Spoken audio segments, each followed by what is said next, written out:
alpha dog. He's invested. Here they come, racing back to the start-finish line. Dale Earnhardt Jr. throws the block on Denny Hamlin.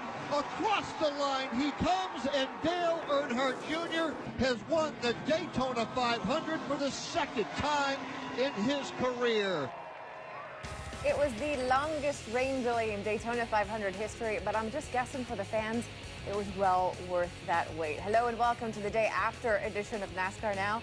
I'm Nicole Briscoe alongside Ricky Craven. I thought it was a great race. It was worth the wait, as you said. Absolutely. And, pretty exciting for me because you and I get to team up again. Ooh, ooh. Ahead in this show, the now two-time Daytona 500 winner joins us for a quick chat. Dale Jr. says his first-time 500 win was like an atomic bomb, so what does number 2 feel like? Then he waited 7 months to climb back in the car, but for Tony Stewart, the rain was not the only damper on his long-awaited comeback. Plus, yesterday also marked the return of the 3. Find out how Austin Dillon graded his rookie appearance in the 500. It's all next on NASCAR Now.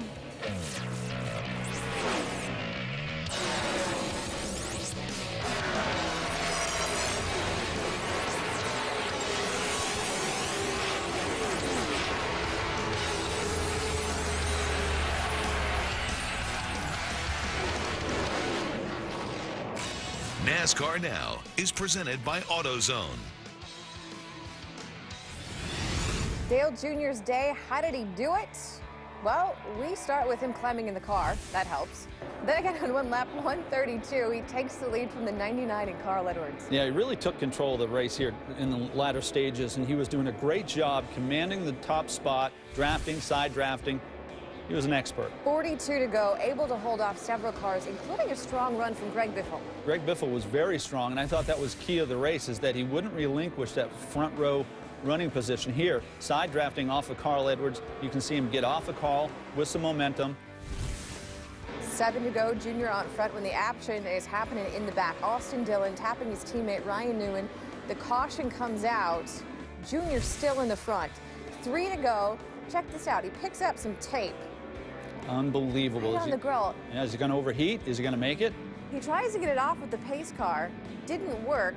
So with 3 to go, it almost is like his car is set up for a qualifying run, and it is a rocket ship. Yeah, you know, so a negative turns into a positive. He's got Brad Keselowski lined up behind him. Everybody behind was trying to position themselves to make that run on the final lap.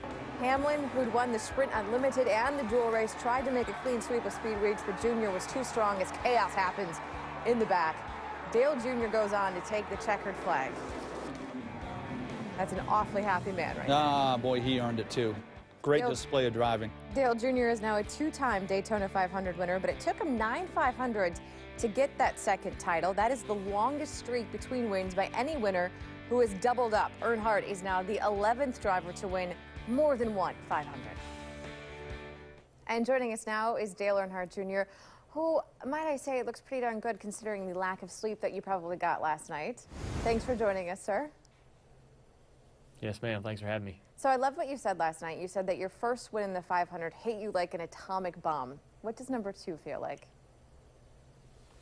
Number 2 is something that's sinking in real slow, and I'm enjoying every minute of it. I'm enjoying this whole media tour and being able to talk about the win, praise my crew, and praise the car that we had and all the effort that goes into it. I don't even remember doing the media tour from the first one. I don't even remember taking my car over to Daytona USA, the Daytona Experience, to put it in the museum. That all just happened so fast. In a flash, it was over, and we were at the next racetrack the next week racing, and somebody else was winning the next race, and we weren't. And I'm going to let this one sink in, and I realize the value in it now and definitely appreciate it. Dale, congratulations. I thought the last 20, 30 laps of the Daytona 500 were some of the best you've ever driven.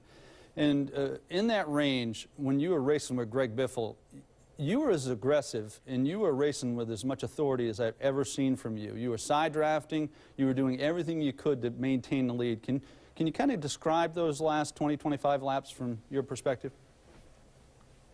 Yeah, I was driving a lot more aggressive than I typically drive. And the package that we had, requested that and needed that for you to be able to maintain any track position. You had to really squeeze guys against the fence and drag their car down and side draft very, very aggressively. And if you're on the outside, you really had to pin guys on the apron and just know when to be there on their door and know when not to be there on their door. And you had to look for runs coming in the mirror and know how to use those runs. And if you didn't know how to use that run, if you didn't know, you know, and where everybody was beside you and behind you really dictates how that works. You got to know exactly where to position your car, and you just toy with that. And you don't always make the right decision every lap, but you just keep trying. And Greg is one of the guys he's quite aggressive. Greg's an aggressive driver, and on the plate tracks he will do whatever he needs to do and side draft as hard as he needs to do to maintain his position. And he's not, you know, he doesn't. He looks at every car on that racetrack as an equal. You know, he doesn't take favorites, and I knew I had to race him aggressively. And I did that with everybody. Carl, anybody that was up there trying to take the lead. We all, I think, showcased our talent in a new way or in a more clear way than we ever had before. That was the most aggressive and tenacious Daytona 500 I've ever been a part of. And I think you saw the best in all the drivers that were up there running for that lead. I thought everything you did behind the wheel was exceptional, except for giving Rick a ride to victory lane. That was a little questionable, but you pulled it off. And I was thinking, Dale, you wouldn't remember this, but you and I had a conversation years ago about sort of the art of drafting and that beach ball effect that your dad sort of introduced me to. You talked to me about it years ago, where you get close to another car and you have that beach ball effect, like there's a beach ball between you, and you can't quite touch them. It pushes the cars apart. You mentioned this being a little different package. Did it take you back to the old days, the old type of racing? It did, and especially the package has a lot to do with that, but also the surface of the racetrack has a lot to do with that. And we're starting to see, for the first time in a long time, cars actually handle. And cars have handling issues, balance issues at Daytona. We haven't talked about a balance problem at Daytona since 2007. So the cars, you know, when we first started that race, everybody in the field was complaining about being tight. And everybody started working on freeing their cars up. And then it rained and we got the track cooled down, and then everybody was getting in the corner and turning sideways. I got in the corner loose underneath somebody one time. I haven't done that at Daytona in so long. I saw cars. Jimmy Johnson, he got sideways getting into 3 one time. It scared the heck out of him. And we used to do that every lap at Daytona. Yeah. And I saw so you really had to drive. Crazy. Yeah. You had to drive the car for the first time in a long time. Before we let you go today, because we're going to have you on the show with us tomorrow, so we don't want to exhaust all of our questions for you, but before we let you go today, can you put into words how important it is that you won't have to answer the "when are you going to win" question the rest of the year? Yeah, I shut that down before it even really got wheels this time, so that was kind of nice. Hopefully, you know, I really feel like this year could be something special. We have marginally gotten better each season, and if that trend continues, we're going to win more than one race this year. And I think we're going to be in the chase, and I think we can put up a great showing for ourselves and race for the championship. We showed last year that we can be consistent, we can finish up front and do the things you need to do to get enough points to win that championship, and I think we can do it. Dale Earnhardt Jr., congrats once again. Thanks so much for your time today. We'll see you again tomorrow right here in studio. I look forward to it. See you guys. Let's go under the hood. The return of the 3 in the race was not as triumphant as the return of the 3 in qualifying. Hear what Austin Dillon had to say about his first Daytona 500. Then Danica Patrick had high hopes for her second 500, how her day ended with a bang, quite literally. And Tony Stewart waited 7 months to get back into a Sprint Cup car in a race that counted. Well, he'll have to wait another week for a chance to be a contender. That is coming up next.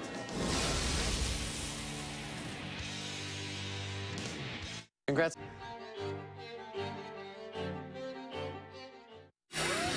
NASCAR Now is presented by AutoZone. For the auto parts, accessories, and advice you need, get in the zone. AutoZone.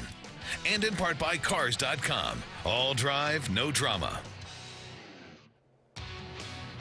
On March 1st, NASCAR's brightest and up-and-coming drivers take to Phoenix International Raceway to see if they have what it takes to compete with NASCAR's best.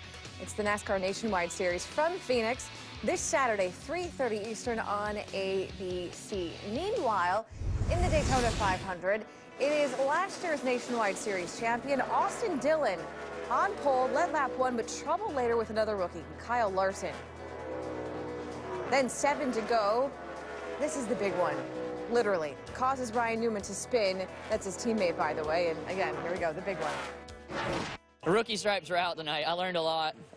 This drafting and side drafting, definitely got schooled on it quite a bit tonight. And hopefully I can learn from that and watch a tape and go to Talladega and be a little better at it, because it was tough to get up through the pack. And I was trying all I could and made some aggressive moves that tore up some cars too. So a lot of things happen quick, but hopefully we can build off this top 10 finish. Moving on to Danica Patrick, she led lap 85, so she's now led the Daytona 500 2 straight years, but lap 145, that was it. Hard crash. There is no safer barrier there. Her day clearly done.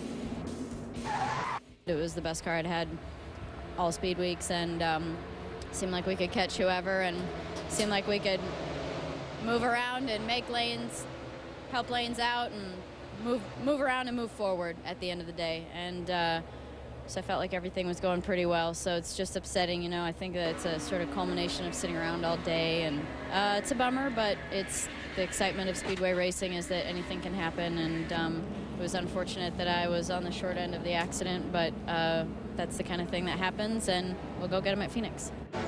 It was a tough day for Danica's boss and teammate, too. Tony Stewart started 21st, but then had fuel cell issues on lap 120, and that was it.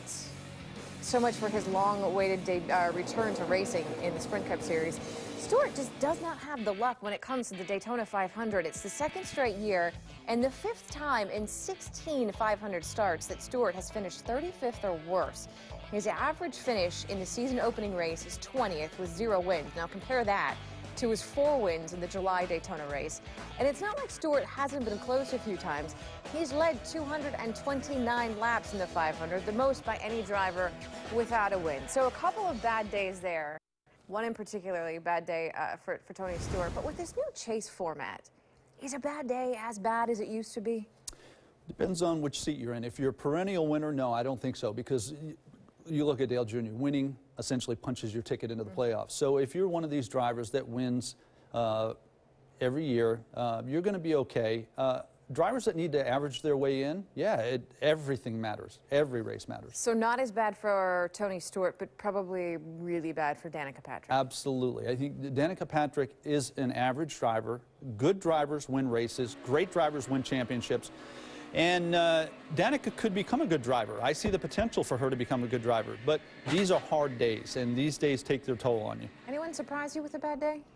Tony Stewart, you know, he's going to be given a pass for a month and a half. Because I expected preseason it would take 6-8 weeks for him to get back to his stride and firing on all cylinders. There's just so many things components that come with being injured. And but still, Tony's synonymous with speed and Daytona. I expected a little more out of him. He'll probably be okay, though, in the long Yes, he run. will. When we come back, the flip side of the ugly at Daytona, we hit on the drivers who were just a trip to victory lane away from great days at the beach. We talked Denny Hamlin throughout this last week. Next.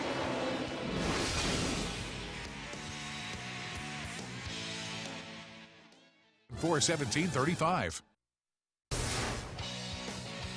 Welcome back to NASCAR Now, presented by AutoZone. Denny Hamlin had a pretty good run in Daytona, was 2 for 2 coming into the 500. Another strong run Sunday night, and he lost radio communication with his spotter in the closing laps and still finished second.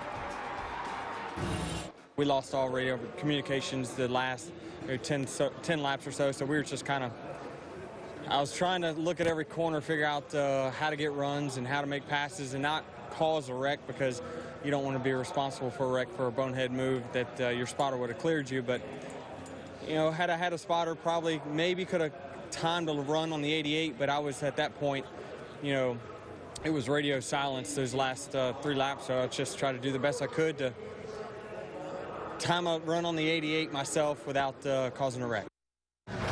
Brad Brad Keselowski started the day in 33rd, but looked strong. He even led 13 laps and was there at the finish. Not quite at the very front, but close enough. Brad finished 3rd. Got the lead, led some laps, did everything I could to stay up there, and you know, last restart was just crazy, and I had the 18-11 behind me. They were giving me a good job pushing into 3, and honestly thought we were going to win right then, going into 3 with the run we had, but the 18-11 got separated, and that just stalled my run, and I couldn't get any help from behind for the next lap and a half, so that was all she wrote. Keep in mind, Denny Hamlin not just won the 2 opening races in Daytona, he won the season finale in Miami. Are you at all surprised that his Miami momentum is carried on into this year? No, because the 2.5 months was exactly what the doctor ordered. You know, so aside from Tony Stewart, there's not a driver in the field that needed that decompression, no play on words here, just to get things back in order. You think about injuries, you think about, well, obviously it affects your focus, your level of comfort behind the wheel, but it affects other things like your sleep and your composure. And what I see from Denny is he arrived 100%. There's a tremendous difference between 95% and 100%. 100% means you can win the first 2 races and finish second in the Daytona 500. And another illustration, if you take that exact scenario 6 months ago, Denny Hamlin loses the radio at Daytona, no spotter, probably melts down. You know, he is so comfortable behind the wheel at the beginning of this year. Things have gone so well that he maintained his composure and brought it home second without a conscience, without a spotter. That's remarkable. Hamlin fans and Dale Jr. fans certainly hope that this is not the case, but Daytona tends to not be a good indicator of what's to come the rest of the season. So what can we read into Sunday's race? Sunday's race is tough because it's one of 4 races, restrict plate races, that's sort of atypical of what drivers are required to do. You want to go into the corner as deep as you can, get on the brakes, get back to the accelerator, distance yourself from the field.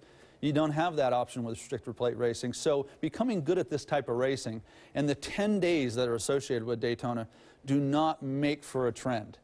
It's a great start, but it doesn't set the tone for the whole year. However, the one caveat to that was how good was Jimmy Johnson on the plate tracks last year? Well, that's a fair point. That's and a fair he went point. on to win the championship. I do remember him having a miserable Daytona and also winning the championship. Exactly, so it could go either way. When we come back, the one question we won't have to ask Dale Jr.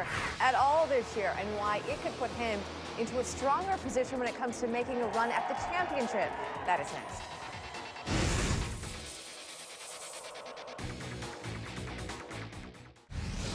NASCAR Now is presented by AutoZone. For the auto parts, accessories, and advice you need, get in the zone. AutoZone. And in part by Jack Daniel's Tennessee Whiskey. Live freely. Drink sensibly.